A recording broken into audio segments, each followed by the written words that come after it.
Foreign inward remittance certificate कहते हैं इसको, फॉरेन इनवर्ड रेमिटेंस सर्टिफिकेट। ये सर्टिफिकेट इशू करेगा पीएनबी मेरे बैंक, उसके बेस में मेरा बैंक मुझे क्रेडिट करेगा, लेकिन क्रेडिट उसी को होगा जो रेट लिखा होगा इसमें।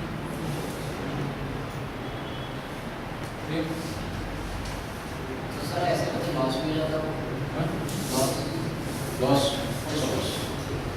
जैसे हमने कुछ सोच किए और उस टाइम डॉलर का रेट था 53। हाँ, तो एक्सपोर्ट के अंदर ये थोड़ा रिस्क ज़्यादा है, प्रॉफिट भी ज़्यादा तो रिस्क भी ज़्यादा, इसलिए हमें ठीक तरह पढ़ना पड़ता है। इसलिए मैंने कहा था कि इकोनॉमिक्स टाइम अगर आप देखें तो रोज के रोज रेट आते हैं, तो जो रेट आते हैं हम इसकी ग्राफ लाइन बनानी शुरू कर देते हैं कि डॉलर कैसे चल रहा है, क्यों मूव कर रहा है, उसके पीछे इसके रीजन से लिखते हैं क्यों हुआ, फिर ऐसे नीचे आया, फिर ऊपर जा रहा है। तो मुझे जिस टाइम मुझे कोटेशन देनी है 1 जनवरी को, मैं 1 जनवरी को कोटेशन देता हूँ। ये जो कोटेशन बनाता हूँ ये मैं इंडियन रुपीज़ के बेस पे बनाता हूँ, जो मुझे सप्लायर ने रेट दिया, मैंने अपना प्रॉफिट लगाया और इंडियन रुपीज़ के हिसाब से उस दिन का डॉलर से कन्वर्ट करके मैं देता हूँ। मैं इसमें वैलिडिटी भी लिखता हूँ कि ये कोटेशन है और 30 डेज तक वैलिड है। इस बायर ने 20 जनवरी को मुझे ऑर्डर प्लेस कर दिया 10,000 पीसेस का। 10,000 पीसेस बनने में 3 महीने का टाइम लगेगा, तो मैंने डेट ली है कि ठीक है 20 अप्रैल तक गुड्स चाहिए, एक्सेप्टेड। 20 अप्रैल से पहले मैंने गुड्स क्लियर करा दी, मुझे डॉक्यूमेंट मिल गए, डॉक्यूमेंट मैंने बैंक में दिए, मेरे बैंक ने डॉक्यूमेंट वहाँ भेजे, ये 30 अप्रैल को डॉक्यूमेंट वहाँ पहुँचे, ये वहाँ से पेमेंट 30 अप्रैल को हुई है। ठीक, ये मेरी पेमेंट जो थी $10,000 की थी। उस बायर की कंट्री में कौन सी करेंसी चलती है, से फॉर एग्जांपल ये शिपमेंट फ्रांस का, फ्रांस में यूरो चल रहा है, वो तो अपनी कंट्री में यूरो ही दे रहा है अपने बैंक, वो अपना यूरो और डॉलर का रेट के सूट बोला गया अपने पैसे, उसने यूरो दिए अपने बैंक में, उस बैंक ने $10,000 ही मेरे बैंक को भेजे, मेरा बैंक उसको इंडियन रुपीज में कन्वर्ट करके देगा कि जो उस दिन का रेट हमारा यहाँ चल रहा है। ठीक है, अब ये रेट कम है या ज़्यादा है, ये मुझे पहले से कन्वर्ट करके चलना पड़ता है, क्योंकि मैं 5 जनवरी को कोटेशन दे रहा हूँ कि ये जानते हुए कि 4 महीने बाद क्या रेट हो सकता है। ये सारी फोरकास्टिंग हमें पहले से करके चलनी पड़ती है, कभी प्लस हो जाते हैं कभी माइनस हो जाते हैं, लेकिन ऐसे करेंगे तो गैदरिंग होगी, लेकिन ऐसे करेंगे तो, लेकिन आज की डेट में आपने फाइनेंस वगैरह में पढ़ते हो ऐसे सॉफ्टवेयर आते हैं, ऐसे सॉफ्टवेयर हैं जो बड़े बड़े एक्सपोर्टर्स हैं जिनके रोज की दर होती है तो होती है, तो वो सॉफ्टवेयर लगाते हैं, उसमें उस सॉफ्टवेयर में ये प्रोडिक्शन बताई जाती है। कुछ इंटरनल फैक्टर्स होते हैं ट्रेड में, कुछ एक्सटर्नल फैक्टर्स होते हैं। इंटरनल फैक्टर को हम कंट्रोल कर सकते हैं, एक्सटर्नल लेवल नहीं कर पाते, वो सारा रिस्क ले जाते हैं। या फिर हम इसको हेजिंग कर देते हैं अपने बैंक से, हम रेट फिक्स कर देते हैं बैंक से, मुझे ये रेट चाहिए होगा, उसी रेट पे डील होगा। वो अभी जब एक्सपोर्ट फाइनेंस करेंगे उस टाइम तो एडवांस पेमेंट एक अच्छा रूप है पेमेंट आने का, अगर आपको एडवांस आ जाए, लेकिन एडवांस आता है कि आपने नीड कैसे करनी है। एडवांस अच्छा है, अगर आपको एडवांस है वेरी गुड, आपको कहीं के पैसे रेज करने की जरूरत नहीं है, उसमें प्रॉफिट भी है आपके और उसको रखना है बस। लेकिन नॉर्मली एडवांस छोटे एडवांस आते हैं $500, $1,000, $2,000 स्टार्ट में, बाकी रेस्ट तो आपके परफॉर्मेंस पे।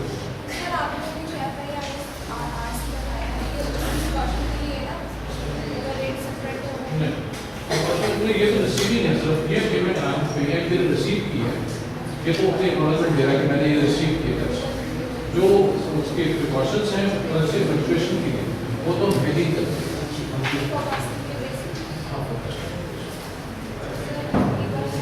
वो भी हम जिस टाइम एक्सपोर्ट फाइनेंस की क्लास करेंगे उस टाइम आएंगे। So ये advance it can be 10% of your order also, can be over 100% also, that depends. Advance कैसे आते हैं हम? Maybe by transfer of money only, maybe by draft, maybe by check, maybe by international credit card. When you are traveling abroad, you are participating in some fair or you are meeting somebody, so your personal card is payment. He can make the payment by cash to you here also, but in that case he has to visit here. We cannot transfer the money, we cannot send the money by post or by courier. So this telegraphic transfer. Telegraphic transfer is normal transfer, SWIFT mode, bank to bank transfer, online transfer. We cannot send the currency by post. So he has to come over here only then he will get cash, which I have to deposit to my bank within 7 days. So मैंने ये payment से receive किया, उसके evidence छोड़ देंगे और फिर payment sir internationally ज़्यादा कैश लेके जाना भी अलाउड नहीं होता क्या? ज़्यादा तो नहीं होता, लेकिन $5,000 तक $5,000 लिमिट होती है, बचपन में 25, लेकिन अगर ज़्यादा की पेमेंट तो कैसे करें? $5,000 कितना हो गया? 2.5 लाख तो नहीं करते। नहीं तो इतने 5,000 की आपको देता नहीं, नॉर्मली होते थे जिस टाइम हम अपने प्रोडक्ट दिखाते हैं कि सैंपल दिखा रहे, कोटेशन बनाए, ठीक है इसके इतने ये कोटेशन बनाओ, इतने पीस, ठीक है $800 तो कहता है $800 कैश कर दो, मेरा मान दीजिए। एक तरह से टोकन अमाउंट। ये टोकन अमाउंट नहीं है, फुल अमाउंट हो सकता है उसमें, टोकन भी हो सकता है, फुल भी हो सकता है, उससे मैच नहीं होगा, लेकिन नॉर्मल छोटे एडवांस होते हैं जो दिए जाते हैं। एज ए इंडियन एक्सपोर्टर मैं अगर मेरे पास IC नंबर है तो मैं रिसीव कर सकता हूँ up to $5,000 cash from for export purpose per day.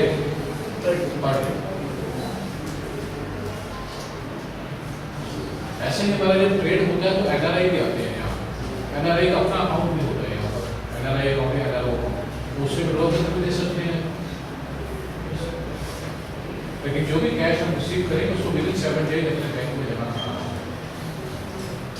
जब ये रिजर्वेशन कन्वर्ट हो गई, जब मुझे एक्सपोर्ट करना तो एडवांस इन टू टर्म्स, अगर आप देखो ये एडवांस आता है how you have written your introduction letter to the market, but is a need for advance, nobody want to give advance to anybody, when our Indian image is not as good, उनको पता है कि advance दिया तो आएगा ही कुछ नहीं, या तो माल नहीं आएगा या माल ठीक नहीं आएगा, ये नॉर्मल नेचर है, लेकिन फिर भी एडवांस देते हैं।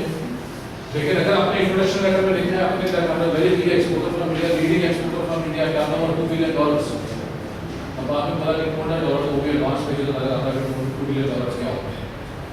If you have written that I am a small exporter, new exporter, I am starting export, I need your operation to expand my business and we send advance for this I am small, then advance we have to go small, कहीं ना कहीं भी सच बोलना पड़ेगा, ठीक है। हम आदत नहीं लिए सच बोलने के, मोबाइल फोन हाथ में उठा के उतना बोले कैसे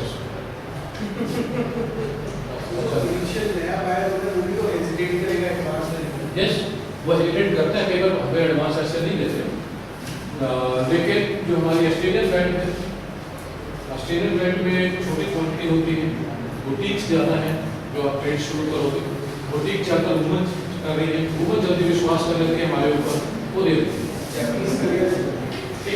वुमन से अगर वुमन बिजनेस करती है तो ज़्यादा प्रेफरेंस मिलता है हमारा, सबको पता है कि इंडियन वुमन इतनी चीज नहीं है जितने में is a fact also. Japanese का रिस्पांस करते हैं एडवांस, जैपनीज एडवांस सैंपलिंग के लिए आपको पैसा भेजते रहते हैं, सैंपल के लिए प्रोडक्शन के टाइम मतलब वो विश्वास हो जाएगा आप ठीक माल बना सकते हो, that payment is not problem. Actually जो हमें ट्रेड में शुरू में छोटा पैसा चाहिए, थोड़ा पैसा चाहिए, उतना प्रॉब्लम है ही नहीं मार्केट, एक फेथ नहीं है, फेथ नहीं है, वो उनको पता है, उनके एक्सपीरियंस खराब है कि नहीं इंडिया नहीं करते ऐसा, और ये हमारा नेचर है यहाँ पर। अगर हम डोमेस्टिक बिजनेस भी करते हैं, अगर मुझे कोई एडवांस देते ना 100% तो उसको लटका देता हूँ, उसको माल खराब भेजूंगा, लेट करके लेगा, पेमेंट तो कर ही चुका है, ये मेरा नैरो थॉट है। छोटे से एडवांस को मुझे बड़े आगे तक पहुँचना है, हमारा विजन स्ट्रॉन्ग होना चाहिए, दूर दूर किसी ज़्यादा यही मेरी मार्केटिंग के कितने से काम करना है, फिर तो बात कुछ हो। मेरा एक स्टूडेंट था, उसने 5 ईयर बैक एक्सपोर्ट कोर्स किया था हमारे इंस्टीट्यूट से, और हर्बल प्रोडक्ट्स के ऊपर काम किया था उसने। पहला एडवांस उसको $10 का, जस्ट $10 एडवांस आया था इस एरिया से, तो मैं इंडिया का पैकेट भेजता, वो आया कि सर $10 आया, इसमें क्या मैं करूँगा, मैंने कहा एक्सपोर्ट तो करो। आज उसको जो लास्ट एडवांस आया था 3-4 महीने पहले फ्रॉम द सेम वुमन, $44,000।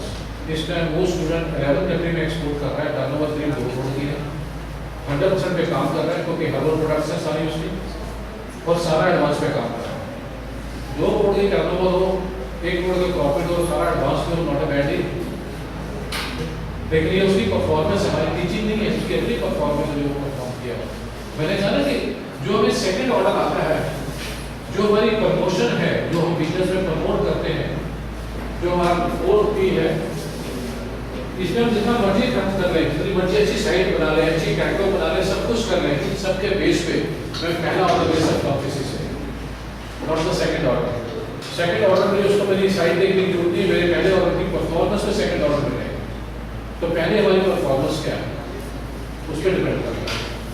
अगर हम necessary to build a website if we are going to export? Is it necessary to create a website of a company? yes, this is a requirement now. This is a requirement. Yes, it will make an answer. I will show you tomorrow some catalogs. अब वो catalogue दिखाऊंगा आपको, हम catalogue बनाने में 3-4 लाख रुपए लगता है, कोरियर कॉस्ट लगेगी। बजाय उसके अपने साइट बना लिया, एक बार बायर को साइट अपनी साइट देखो। आज हर आदमी देख रहा है, आपका कार्ड देखते हैं पहले साइट क्या है, तो पहले साइट को पढ़ेगा फिर आपसे रिप्लाई करेगा,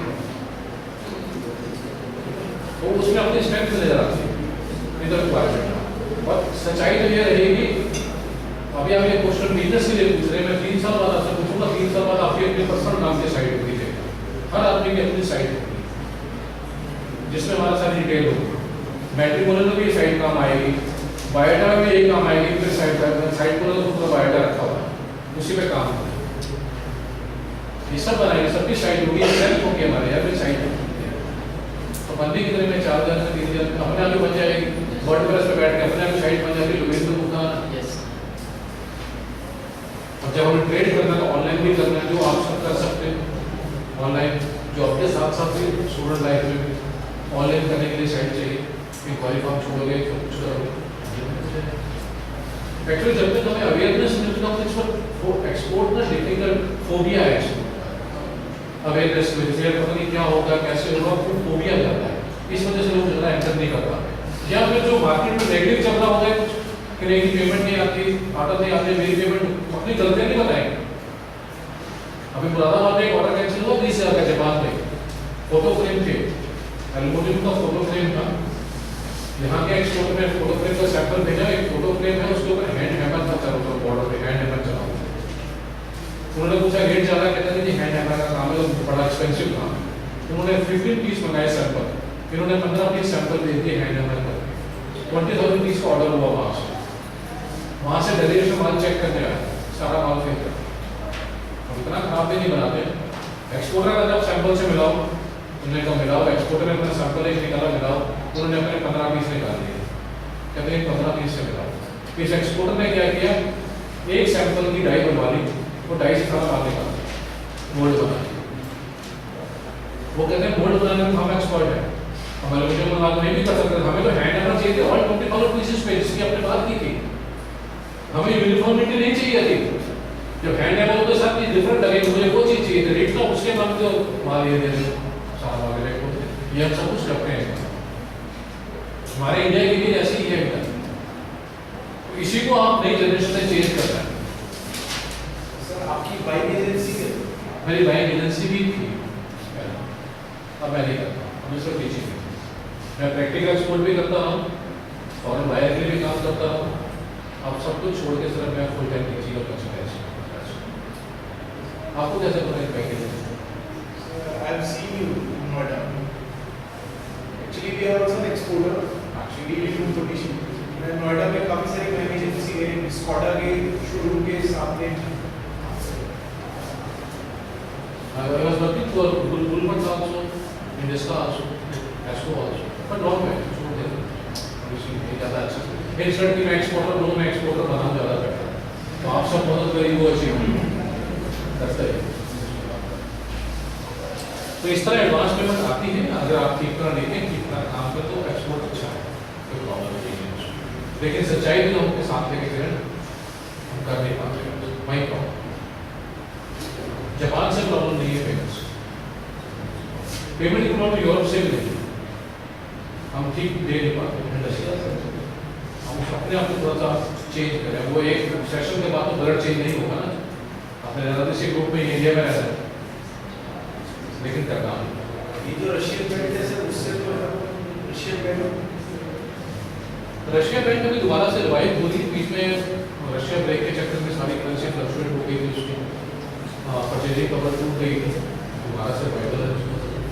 अभी तो बहुत अच्छा नहीं परचेज कर पा रहे।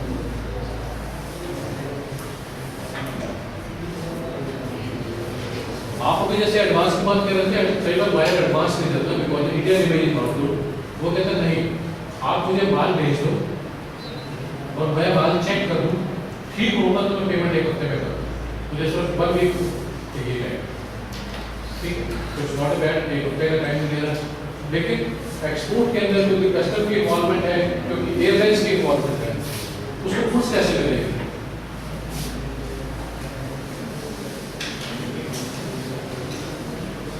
सपोज आपने मेरठ से बॉम्बे 10 डिब्बे भेजने डोमेस्टिक ट्रेड के लिए, मेरठ से कैसे जाएंगे बॉम्बे? 10 बॉक्सेस कैसे भेजेंगे, कैसे जा सकते हैं? बीच बाय रोड, ठीक, और बाय रेलवे और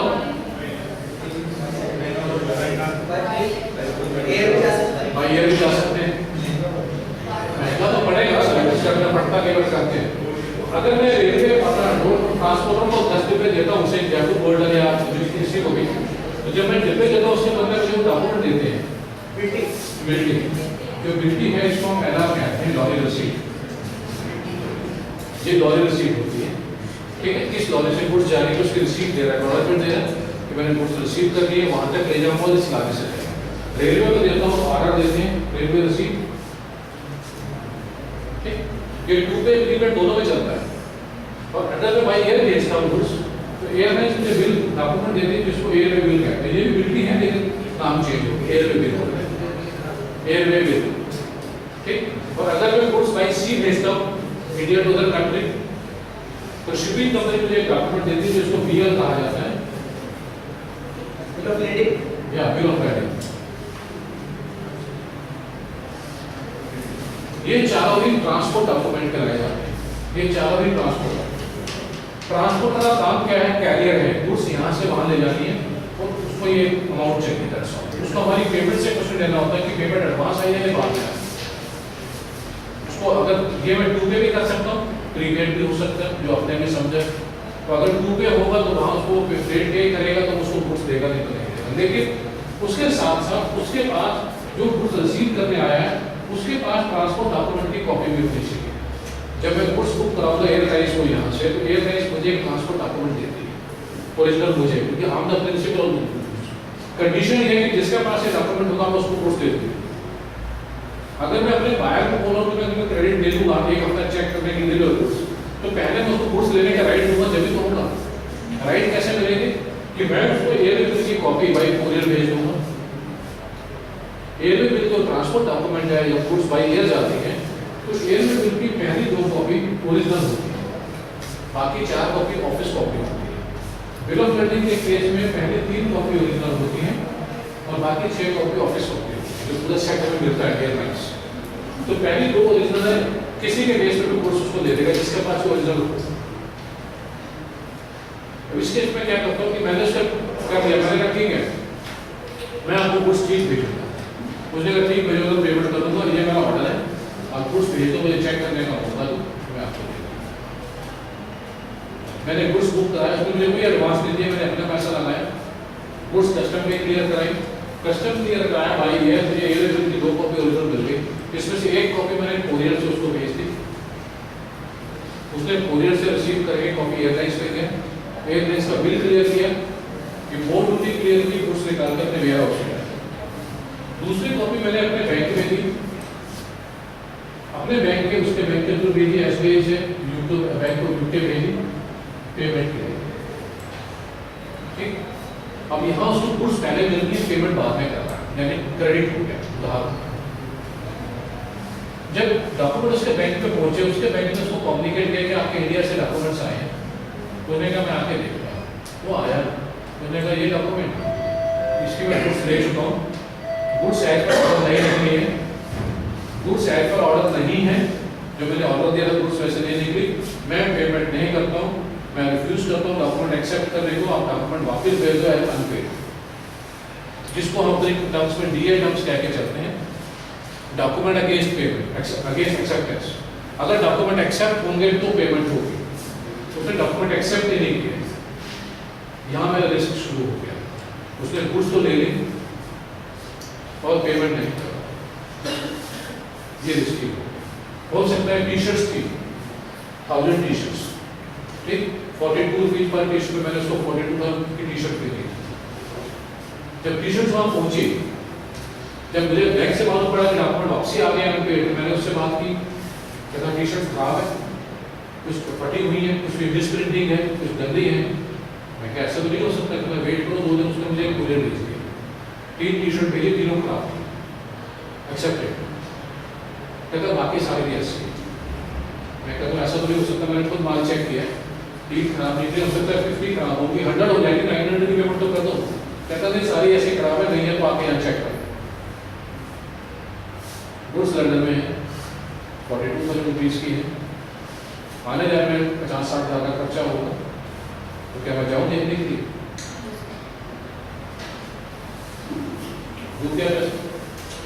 क्या मैं उसको गुड्स वापसी भेज दूँ, या तो पेमेंट कर दो या गुड्स वापसी भेज दो। और कहता हाँ ये ठीक ऑप्शन है, मैं गुड्स वापसी भेज देता हूँ, आपने मुझे एफ भी भेजा था, मैंने फ्रेट पे किया है, मैंने इंपोर्ट ड्यूटी पे की है, मैंने चेकिंग कॉस्ट पे की है, और वापसी फ्रेट पे चाहिए लंदन टू दिल्ली, ये टोटल मिला के 60,000 होता है। आप मुझे 60,000 ट्रांसफर कर दो, मैं आपकी गुड्स पैक करके वापसी भेज दूँ।